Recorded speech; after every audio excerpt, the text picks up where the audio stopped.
Dans leur documentaire, David Gendreau et Alexandre Lerêtre pointaient déjà en 2017 de nombreux liens problématiques entre Alstom et General Electric d'un côté et la classe politique de l'autre. En voici un extrait. Franck Louvrier, vice-président de l'agence Publicis engagée par Alstom, est l'un des plus vieux collaborateurs de Nicolas Sarkozy, directeur de sa communication depuis sa première élection comme maire de Neuilly à celle de président de la République. De son côté, General Electric a engagé le cabinet Claude et Sarkozy comme service juridique, cofondé par l'ancien chef de l'État. Pour sa communication, le groupe a engagé Havas, dont le patron Stéphane Fuchs est un vieil ami politique de Manuel Valls. Encore, General Electric choisit comme banque conseil le Crédit Suisse, dont le vice-président est François Roussely, ex-directeur de cabinet socialiste et connu comme mentor du directeur de cabinet du ministre de la Défense. Chez Alstom, le coordinateur de la fusion avec General Electric, Jérôme Pécresse, est le mari de Valérie Pécresse, président de la région Île-de-France. Tandis que la présidente de General Electric France, Clara Guémard, est la femme d'Hervé Guémard, ex-ministre UMP, avec lequel elle forme l'un des couples les plus influents de la droite française. Toutes ces relations n'ont sans doute pas favorisé une prise en main sérieuse de cette affaire, par l'État français et par l'opposition. Pour les réalisateurs, ce n'est pas un hasard si General Electric a cherché à s'attacher les services d'influents responsables français. Manifestement, ils ont identifié des gens qui étaient proches du dossier et on les retrouve ensuite dans un écosystème américain, c'est tout. Ce qui, encore une fois, n'est pas nécessairement illégal, mais ça pourrait être moralement condamnable à minima. Et ça, c'est ce qu'on fait, je pense. Et ça a suffisamment indigné les gens, et d'ailleurs ces gens-là n'ont jamais démenti. Le documentaire pose aussi clairement le problème du pantouflage, c'est-à-dire le passage de hauts fonctionnaires ayant géré le dossier du public vers le privé. Alors même que les actionnaires d'Alstom n'ont pas encore validé la vente, 2 représentants des intérêts de l'État démissionnent et acceptent un emploi dans les banques partenaires de General Electric et Alstom. David Azema, directeur de l'agence des participations de l'État, est engagé par la Bank of America, banque conseil d'Alstom, 1 an avant la fin de son contrat. Et Frédéric Rothenberger, conseiller et négociateur d'Arnaud Montebourg durant l'affaire, est embauché par la Banque Lazare, banque conseil de General Electric. Ce que montre avant tout cette carte, c'est qu'il y a un énorme problème au niveau du pantouflage en France. C'est-à-dire que vous avez des élites qui sont payées avec nos impôts dans leurs grandes écoles pour être formées à l'administration de l'État, et qui, lorsqu'elles arrivent au sommet, qu'elles ont rédigé des projets de loi, qu'elles connaissent tous les rouages, qui partent dans des grandes banques ou dans des organismes privés, parfois même étrangers, des entreprises, pour donner à ces entreprises le parfait petit manuel de comment fonctionne l'État français. Suite à la diffusion du documentaire, et malgré la mise en cause de plusieurs figures de la droite, le député Les Républicains Olivier Marleix réussit à lancer une commission d'enquête parlementaire. Elle s'intéresse aux décisions de l'État en matière de politique industrielle, au regard de fusions d'entreprises intervenues récemment comme Alstom, Alcatel ou STX. Dans le cas Alstom, la commission va découvrir que des honoraires extravagants ont été dépensés pour faciliter la vente.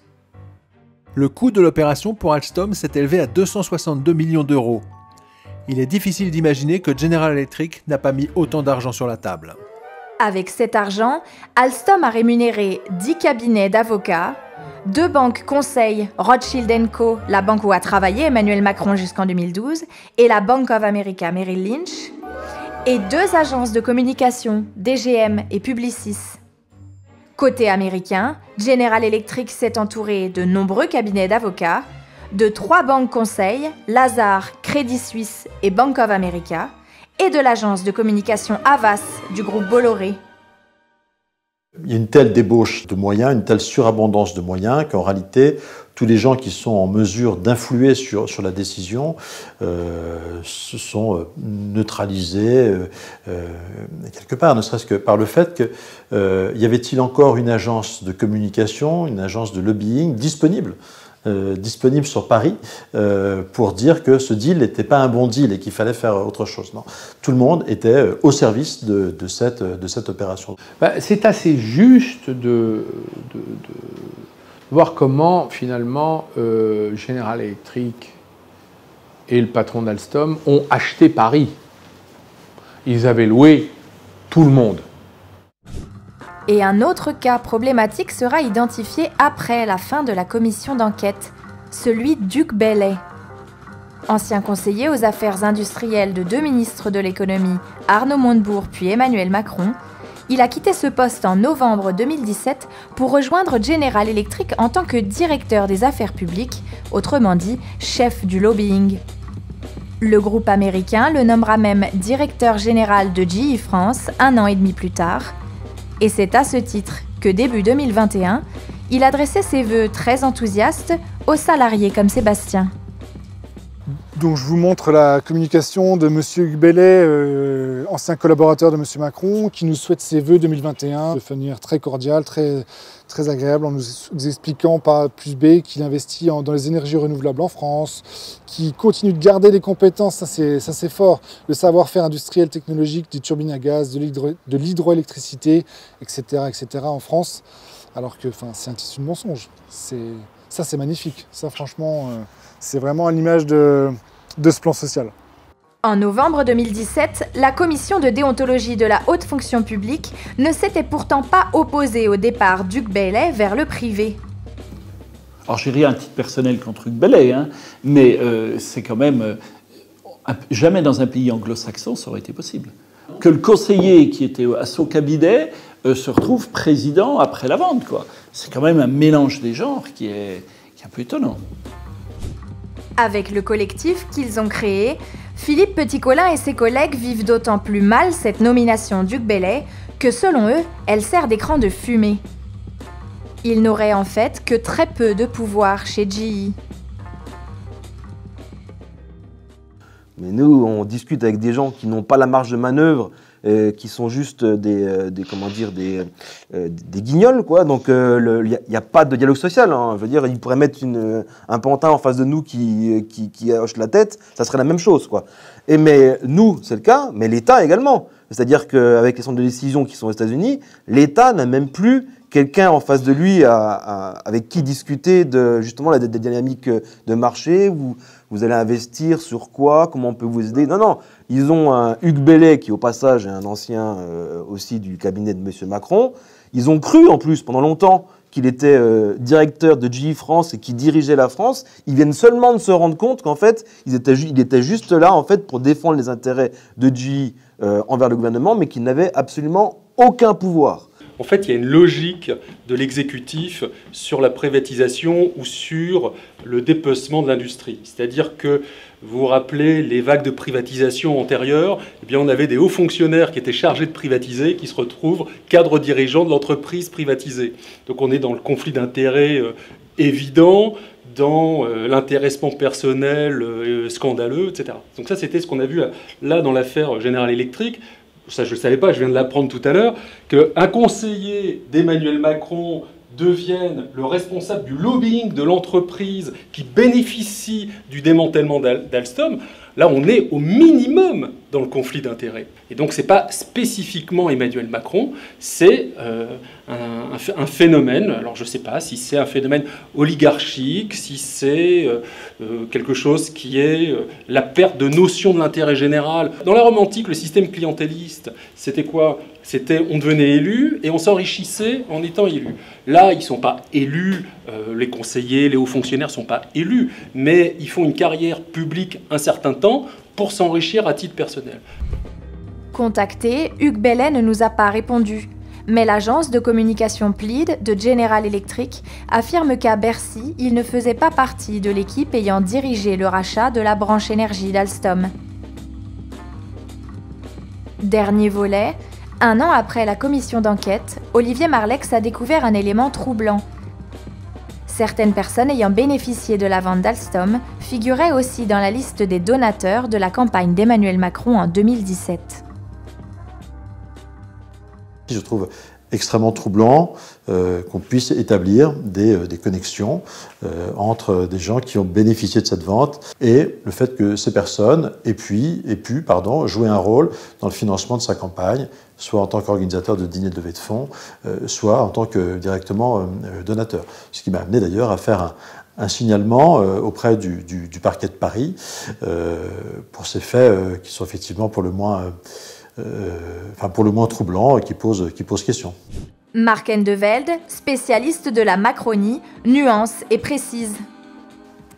Il n'y a pas de lien, de mon point de vue, direct entre les financements et les dons de la campagne et les acteurs de l'affaire Alstom, mais il y a des acteurs de l'affaire Alstom qui sont historiquement des proches dans l'environnement des affaires, à la fois de la banque Rothschild & Co et de d'autres acteurs qu'on a cités. Patrick Cron, PDG d'Alstom, est un proche de Pierre de Nasberg, qui est le courtier en assurance qui a permis à Macron d'avoir les prêts débloqués à la hauteur de 11 millions d'euros sur sa campagne. À ce stade de notre enquête, nous tentons de contacter Emmanuel Macron. Organisation Presse, bonjour. Oui, bonjour madame. Lucille Berland à l'appareil, je travaille pour Off Investigation. Je me permets de vous contacter parce que je vous ai envoyé un mail le 19 novembre dernier, donc ça fait un mois, et j'ai pas eu de nouvelles et c'est un sujet vraiment important. J'ai bien retrouvé votre demande et je vais faire le nécessaire. C'est une grosse affaire de rachat dans laquelle la France a perdu l'un de ses fleurons industriels et on voudrait demander à Emmanuel Macron si dans cette affaire c'est bien l'intérêt général qui a été préservé et favorisé ou si c'est des intérêts privés ou particuliers. Donc je relance de mon côté et voilà. Ok, je vous remercie. Je vous en prie, bonne soirée. Au revoir. Comme à son habitude, l'Élysée nous fait renvoyer des mails qui resteront sans réponse. Suite au signalement d'Olivier Marleix en janvier 2019, une enquête a bien été confiée au Parquet national financier. Mais depuis 3 ans, la justice semble s'être endormie sur le dossier.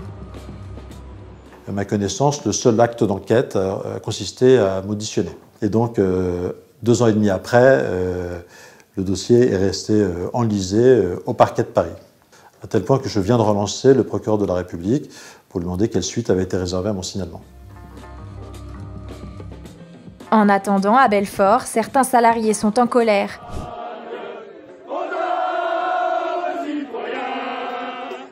Et notamment contre Jérôme Pécresse.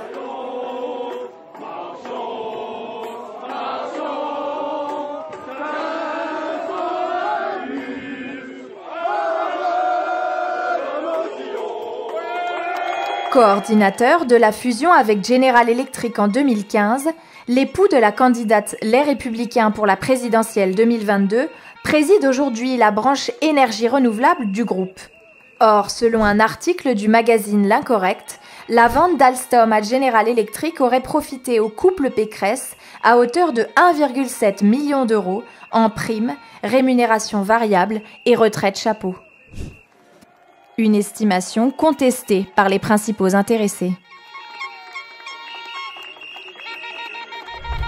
En octobre 2020, apprenant que Jérôme Pécresse serait présent à l'inauguration d'une centrale hydroélectrique en Isère, Sébastien et quelques collègues décident d'aller manifester. Vous pouvez voir la vidéo de l'arrivée des politiques.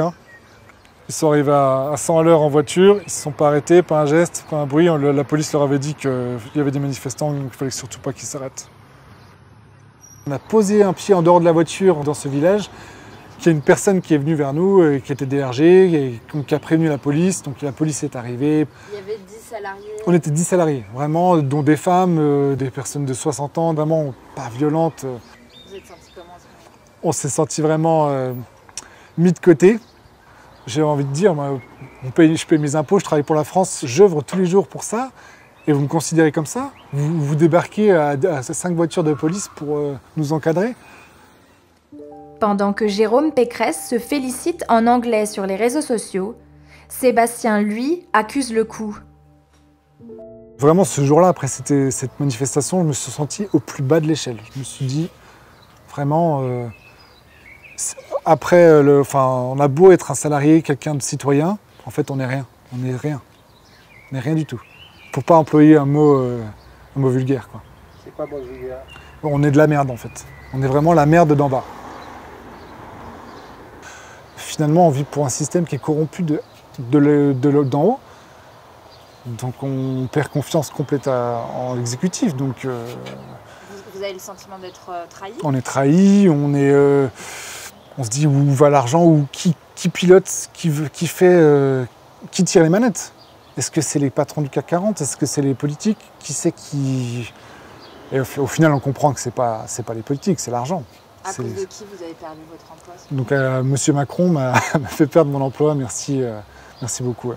C'est à cause de cette équipe moi je pourrais les appeler des mafieux, parce que pour moi ils s'organisent entre eux, ils tirent les ficelles, ils se placent à des postes importants, ils préparent des notions de loi, etc. pour se mettre à l'abri. À Belfort, face à tant de promesses non tenues, la colère a fini par s'installer. Il est essentiel que des associations, des citoyens engagés, d'autres politiques, mais fassent le pas de, pas simplement contester politiquement, mais de saisir les juridictions. Nous, on veut absolument saisir le tribunal administratif par rapport à la responsabilité de l'État qui est énorme sur ce dossier.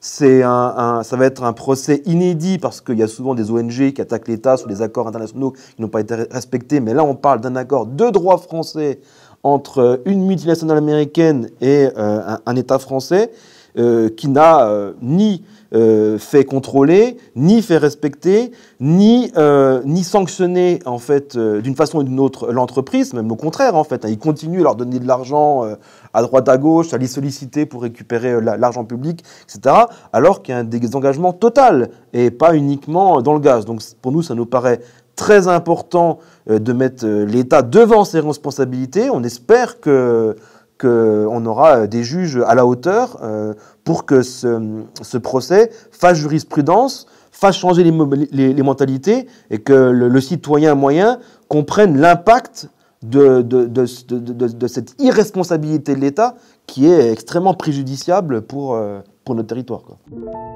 Après avoir déposé une première plainte contre l'État pour le non-respect de l'accord de 2014, les salariés de l'entité Turbine à Gaz ont déposé fin 2021 une seconde plainte, cette fois contre GE. Le groupe est soupçonné d'optimisation fiscale aux États-Unis et en Suisse, ce qui aurait privé les salariés de leur participation annuelle depuis 6 ans. À force que les Américains délocalisent en Inde ou en Europe de l'Est, Sébastien Provent a fini lui aussi par être licencié en septembre 2021. De ses 10 ans passés chez Alstom Belfort, il ne lui reste aujourd'hui que ce dessin des turbines hydroélectriques qu'il a contribué à concevoir. Et donc toute cette partie-là, c'est ce qui est fabriqué, c'est ce qui est designé, c'est le savoir-faire de Belfort depuis plus d'un siècle, hein, parce que, comme vous le voyez, on a aussi un plan derrière, en fond, qui est un alternateur qui avait été dessiné sur un papier. Je me rappelle plus la date, hein, mais ça a quasiment un siècle, ça. Hein. Et c'est fini, ça, en France?